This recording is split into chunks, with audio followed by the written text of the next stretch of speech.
Bakit nga ba may mga GCash user na naho-hold ang kanilang mga GCash account? Sa video na ito, we're going to discuss the 5 reasons according kay GCash kung bakit i-hold nila ang account mo. Kung interested ka matutunan ito para maiwasang ma-hold rin ang account mo, keep on watching. Let's go!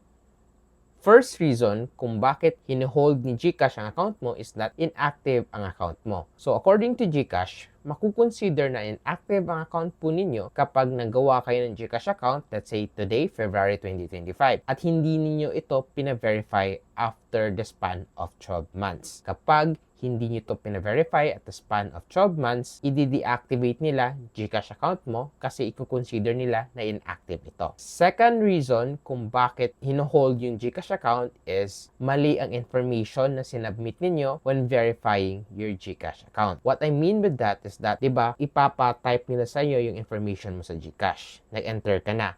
So, if yung information mo is hindi nag-match sa ID na pinasa mo, isa yun sa mga reason na sinasabi nila na mali yung information na binigay mo. So, for example, let's say nasa Manila ka ngayon, yung permanent address mo, pero yung ID mo, let's say nasa Visayas pa. So, if nasa Manila ka ngayon, then yung Visayas ID yung sinubmit mo, even though tama naman ang sinabi na permanent address doon, pero iba yung nasa ID, maling information pa rin yun para kay GCash. Kasi if mag-enter ka ng info, like address, dapat match ito sa ID mo. So kung ano yung nakalagay sa ID mo, yun yung ilalagay mo sa information mo kay GCash. Unless kumuha ka ng bagong ID kung saan nakalagay doon yung current permanent address mo. Third reason kung bakit nabablock or na-hold yung GCash account is illegal use. Ano po ba yung illegal use? So, by illegal use, pwedeng, let's say, nasangkot sa mga illegal bagay or transaction yung GCash account mo.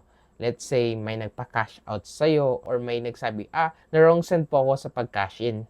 Not knowing pala yung pera na sinabi na wrong send is sinadya niya yun para hindi siya ma-detect ng mga government official or government authority sa kanyang mga illegal activity. Isa yun sa mga example sa illegal use. Kaya careful kayo if ever magpapakash out kayo or gagawin yung business si GCash. Dapat po may protection kayo or way to verify kung totoo ba talaga na hindi ginagamit sa scam yung GCash account. Fourth reason kung bakit na-hold yung account is that in-order ito ng government. So, this usually happen kapag may mga cases ka like fraud or anything related to financial, kailangan mag-investigate ng government sa mga bank account mo, kagaya ng GCash. So, ayun, isa yun sa mga reason kung bakit na-hold yung GCash account mo. Fifth reason kung bakit na-hold yung GCash account mo ay inactive ang GCash wallet mo.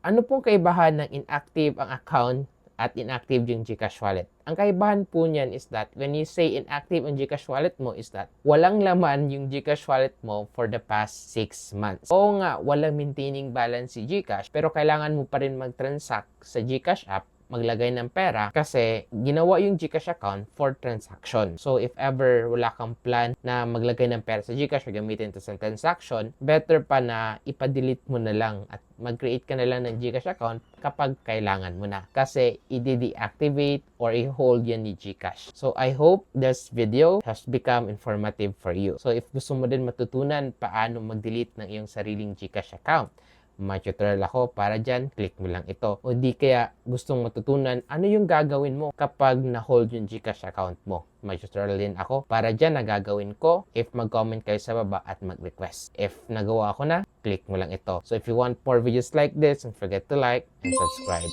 Yun lang, see you in my next video. Let's go!